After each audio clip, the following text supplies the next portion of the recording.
Buenos días, chicos. Bueno, les voy a hacer el marco teórico para el próximo trabajo. Estamos en una época de gran especificidad histórica, ¿no? Estamos ante la caída de un paradigma que a nosotros se nos presentó como el paradigma moderno, donde lo más importante que tienen que conocer ustedes es que es el paradigma del uno absoluto. El uno absoluto que ustedes lo han estudiado en historia con el absolutismo moderno, ¿no? Es todo perteneciente a la edad moderna, que sigue prácticamente hasta nuestros días, porque algunos autores consideran que la posmodernidad que vivimos actualmente es una continuidad de la modernidad. ¿Sí? Está Habermas, Baudrillard y algunos otros Bátimo, dentro de los que son católicos, consideran que la posmodernidad es una continuación de la modernidad. El uno absoluto rompe con la dualidad en el caso de las culturas latinoamericanas. Es el uno que tiene la razón absolutamente de todo, y el resto es resto y además es anomalías. El problema de esto es que introduce nuevas categorías como el Estado, ¿no? El Estado moderno, el mercado, el género, la etnicidad, la raza son introducidas con esto. Cuando se acaba la dualidad, el problema es que nace lo que conocemos como el mito del individuo, ¿no? La creación del mito del individuo es delicada, y eso se profundizó con la posmodernidad. En el mito del individuo encontramos que no hay verdades absolutas, ¿no? Que no hay verdades que sean universales, no absolutas, universales, no hay verdades universales. Cuidado con eso, porque nosotros trabajamos con derechos como los derechos humanos, que son válidos para toda la humanidad. No empieza a haber una sola verdad, o sea, todo es válido, todo se puede. Este hombre, individuo, único y decidor de todas las especulaciones que hay en el mundo, que ocupa un lugar central en el mundo, se lo sacó a Dios, se lo puso a él. Este hombre, digamos, está inmerso en un sistema que es el modelo de acumulación capitalista. Nosotros sabemos que el capitalismo es comercio acelerado, ¿sí? Los tiempos se aceleran y vivimos este ritmo que ustedes conocen, que yo conozco, que todos conocemos, que es un ritmo impresionante por la aceleración que tiene. El hombre en ese ritmo es un hombre que tiene incertidumbre, que tiene angustias, que tiene lo que muchos especialistas de la salud mental han llamado bipolaridad, por ejemplo. No nos vamos a sentar en eso, pero es un hombre de incertidumbre, de tristeza y que vive un eterno presente. Fundamentalmente vive un eterno presente. Está etiquetado como que va a estar asignado a un determinado lugar y de ese lugar no va a salir nunca, ¿no? Esta gran velocidad y esta incertidumbre es provocada por la gran cantidad de información que recibe. ¿Por qué? Yo me quiero, entre otras cosas, pero nosotros en esta clase nos vamos a centrar en la gran información que recibimos todos en estos tiempos. La ciencia llegó para quedarse. O sea, la ciencia se materializa en la técnica. O sea, ¿qué es la técnica? ¿Qué es la industria? Cuando les preguntan, no es un concepto que traemos de memoria. Es la materialización de la ciencia. Eso es la técnica y la industria. Pero parece no estar al servicio de un todo armónico, ¿no? Porque ya vimos que el hombre se individualiza y se postula frente al mundo como yo y el mundo, y no como yo en el mundo. Es decir, es un hombre, un ser humano, que no pertenece y no actúa en un todo que tiene que ser orgánico, para tener en cuenta a los otros y para construir el nosotros que nos hace falta. Esto profundiza las diferencias, obviamente, ¿no? Porque si se va a acumular en forma acelerada y el hombre echa mano a la naturaleza, destruye su hábitat en pos de un progreso ilimitado que le propuso un paradigma que es el paradigma moderno, deja a otros afuera. Esos otros no son cualquiera, son mujeres, niños, ancianos, que se constituyen en los receptores de poco que el sistema le va a dar. Es decir, ¿cómo va a quedar conformada la sociedad? Va a quedar conformada de manera tal que hay poco para muchos y mucho para pocos. ¿Se entiende? Es decir, un capitalismo que concentró economía y poder en un grupo muy minoritario de personas. Si hay esa exclusión del acceso a lo nuevo, a las novedades de la ciencia, solo para algunos, ahí se producen las primeras violaciones de los derechos del hombre, de los derechos humanos. Los estados, que tiene que ver la ciudadanía política con esto, me dirán ustedes, ¿no? A su vez, los estados nacionales que creó el paradigma moderno, quedan inmersos y receptores de lo que produce lo que se llamó globalización, que sigue vigente. La globalización es el invento que digamos que es como la máquina que hace funcionar este nuevo capitalismo, que ya ni siquiera es un capitalismo producido por las fábricas, se ha sofisticado, se ha diluido en mecanismos muy perversos que son abstractos, que es el capitalismo financiero, ¿no? Y que es manipulado y ostentado y del cual son dueños solo un grupo muy pequeño de la humanidad.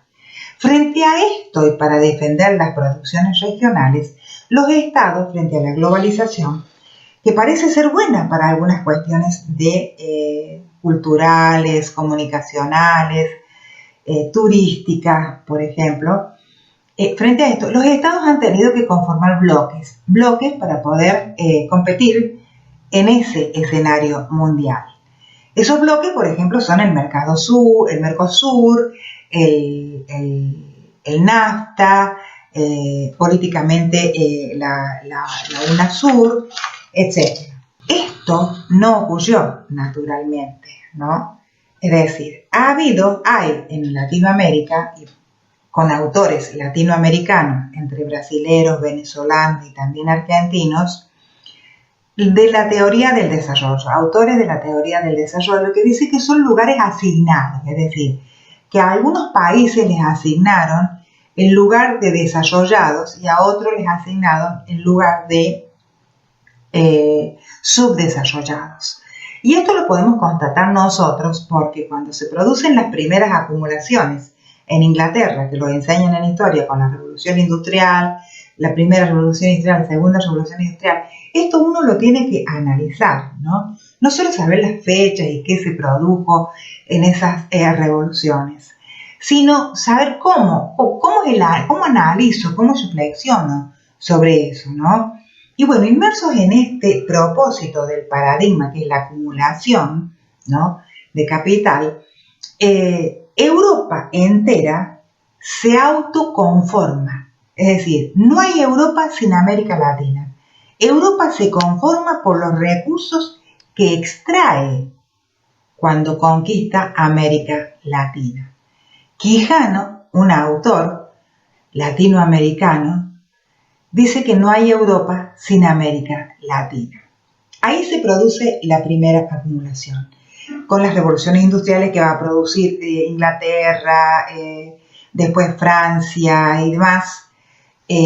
Surge lo primero, pero después, con las mismas colonizaciones de ellos, eso se traspola o se traslada a un nuevo centro hegemónico de la industria, de la economía, de la globalización, del poder bélico y del poder financiero mundial, que son los Estados Unidos, que eso es lo que al principio yo les dije que es lo que está cambiando, que es lo que está colapsando. Eso ha colapsado.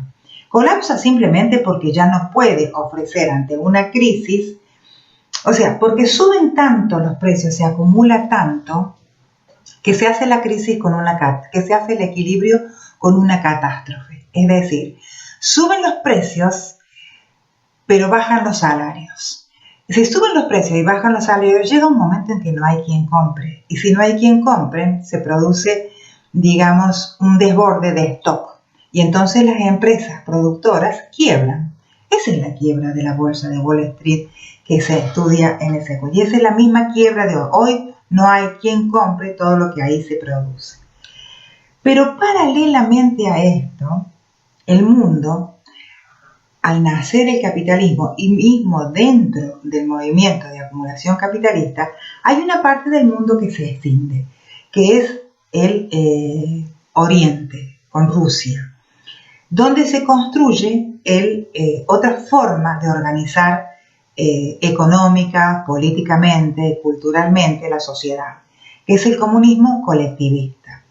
De esto absorbe China, y China, que es uno de los países más poblados, es el país más poblado del mundo, produce dentro de su propia estructura social una reforma de tipo económico-social, que es el reparto de las tierras. Por lo tanto, van a surgir pequeños y nuevos propietarios sobre los que un Estado construido como un Estado planificador, es decir, un Estado que se ocupa de la educación, de la salud, de la ciencia, pero también de la economía, inyecta ayuda económica con políticas públicas a esos pequeños propietarios que se van a ir transformando en un germen de un capitalismo que va a ser distinto. ¿Por qué quería llegar a esto? Porque la robotización surge de el progreso de la ciencia y se usa para la producción. Y esto lo usó mucho Japón, lo usa mucho Japón y toda China. Esto produce una liberación de mano de obra, pero hay un Estado fuerte que acumula y que es un Estado de empresa, que puede subsidiar a ese empleado que trabaja menos para que viva bien y dejar trabajando esas fábricas o esos lugares de producción con los robots. Vamos al hombre, porque yo les hablé del individuo, ¿no? ¿Cómo se va lentamente construyendo un nuevo paradigma? El hombre, al liberar tiempo, usa ese tiempo para tener una relación distinta con el medio ambiente, con la tierra, con su pasado, con las historias pasadas, y vuelve a aparecer esto de la línea de tiempo que tenemos que tener para tener continuidad en nuestra vida. Un contacto con el pasado, un presente bien vivido y conectado, con tiempo libre, que no sea siempre productivo ni acelerado, y una proyección de futuro en cada producción que haga esa persona, pero ya no producción dentro del sistema de acumulación, sino la producción humana, humanista, digamos así. Entonces, hay mucho de filosofía, pero sobre todo de poesía, que se ha podido dar por esta liberación de tiempo, porque es como que el tiempo, esta aceleración le han hecho un parate y han hecho una quietud. Esa quietud es la que podemos nosotros traspolar a este momento de pandemia mundial y particular de nuestra Argentina para plantearnos una actividad que pueda ser posible. Teniendo tiempo, entorno, contacto, poder largar lo que se siente, poder reflexionar y escribir lo que se reflexiona, la actividad va a ser hacer una poesía o hacer una columna periodística, un editorial, reflexionado sobre estos fundamentos teóricos, si se trata de columna o de editorial. La poesía es libre.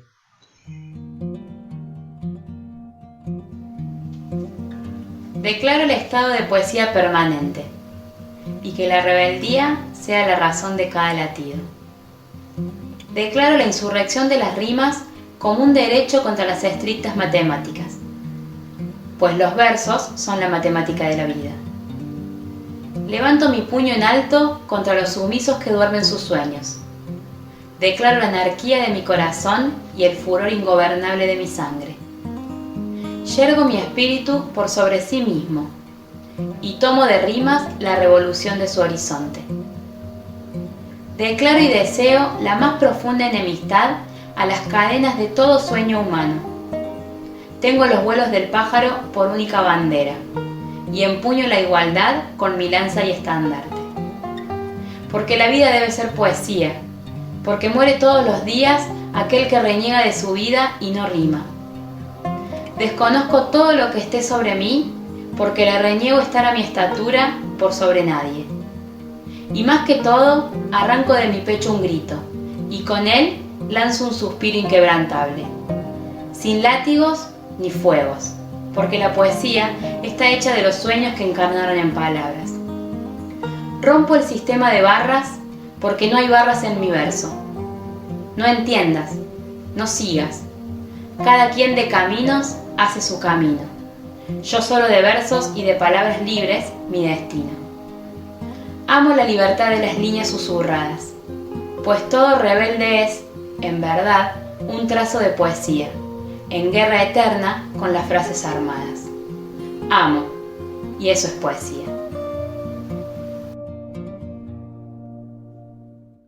Que ya no hay más un sistema de vigilancia desde el paradigma moderno que planteaba a la fábrica y a la misma escuela como un panóptico. ¿Para qué? Para que los que estén adentro produzcan. Ahora el sistema de vigilancia viene desde los medios digitales, desde la red. ¿Y cómo lo hacen? Y esto lo sabemos mucho, ¿no? Hay un panóptico digital. Y de eso tenemos que cuidar y preservar a los derechos conquistados hasta ahora, porque no todo estuvo mal. Están los derechos, tenemos que ver cómo los vamos a situar en esto nuevo que se está construyendo. ¿Cómo hace este panóptico? Bueno, miren, cuando ustedes ponen el like o el me gusta en un Instagram, en un Facebook, en un WhatsApp, ustedes se están igualando al resto de las personas. El like es para lo que te gusta y te gusta porque piensa igual que vos, porque siente igual que vos. Entonces, la filosofía y la poesía han llamado a esto la sociedad de la transparencia, es decir, acá somos todos iguales. No está nada bueno, porque el mundo es para todos. En el mundo tienen que entrar todos diferentes, ¿no? Ahora, ¿cómo arreglar esa situación? Porque quedan expulsados. Si yo le pongo me gusta al que piensa y siente y expresa y actúa igual que yo, me estoy igualando. No estoy viendo al otro como otro. Estoy viéndome a mí mismo. Si yo veo al otro como otro, tal vez le pongamos me gusta a aquel que plantee, postee algo diferente en las redes. Y desde el panóptico digital nos están vigilando en nuestros gustos. Por eso, cada vez que navegamos, en la próxima entrada que hacemos, aparecen todas esas ofertas que son muy parecidos a los gustos que tenemos. Es fácil. Ustedes tienen un gran ejercicio en esto.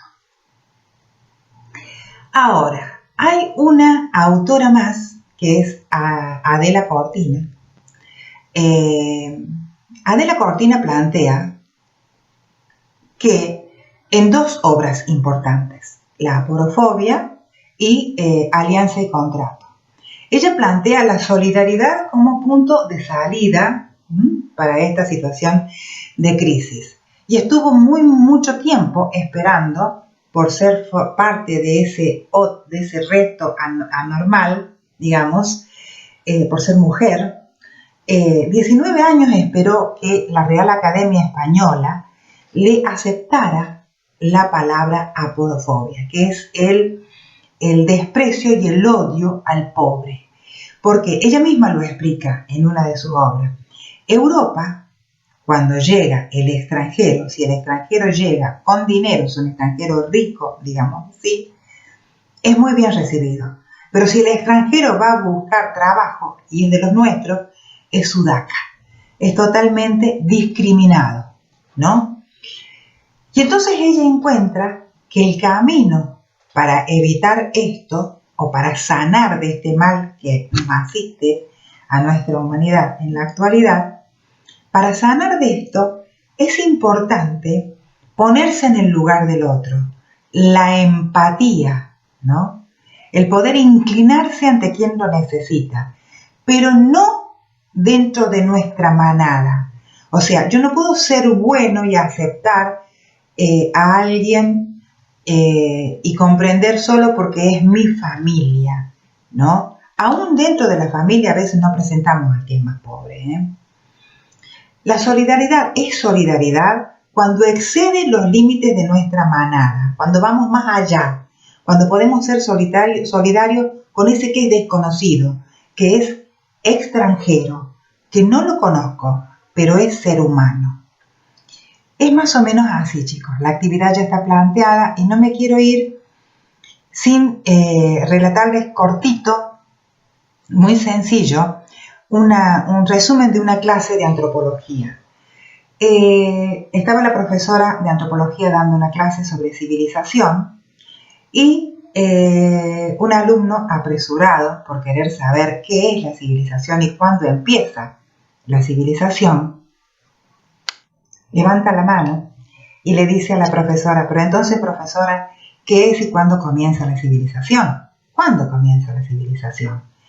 Y entonces la profesora le dice: la civilización se inicia cuando se encuentra un fémur con una herida curada. Y el alumno se sorprendió, porque estamos acostumbrados a medir, ¿no? A medir y a creer que la civilización comienza con un hecho cultural producido, todo productivo, ¿no? La civilización no empieza con la modernidad, le dice la profesora. La civilización comienza porque para que ese hombre, ese hueso de fémur, haya tenido una herida curada, alguien debió ayudarlo. Eso es solidaridad.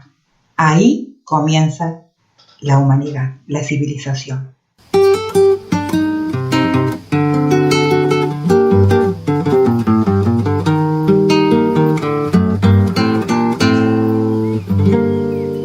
¿Qué tal su café? ¿Cómo estuvo su agua y panela? Qué buenas arepas las que prepara doña Rubiela. ¿Qué tal el ajiaco con el frío de la mañana? Y el sabor de la papa que traje fresquita y de la sabana. Discúlpeme si interrumpo su desayuno. Para salir de las dudas es el momento más oportuno. Dígame usted si conoce la molienda, o el azúcar es solo una bolsa que le compran en la tienda. Y cuénteme qué sabe de su tierra, cuénteme qué sabe de su abuela, cuénteme qué sabe del maíz, o acaso ha olvidado sus antepasados y su raíz. Dibújeme el árbol del cacao mientras se toma ese chocolate con pan tostado. Dígame su merced, ¿qué sabe del asadón? Ese es el que le trae a usted las sopitas al cucharón. Y cuénteme, ¿qué sabe de su tierra? Cuénteme, ¿qué sabe de su abuela? Cuénteme, ¿qué sabe del maíz? ¿O acaso ha olvidado sus antepasados y su raíz?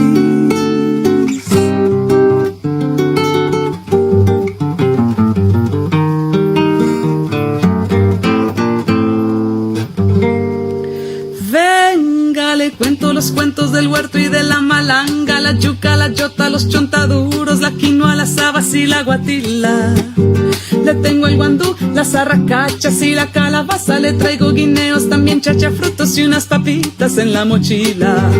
Ay, perdón señor, por ser yo tan imprudente. Es que a veces me llegan estos pensamientos irreverentes. ¿Pa' qué va usted querer saber sobre el arao? Si allí en la esquina lo encuentra toitico bien empacao.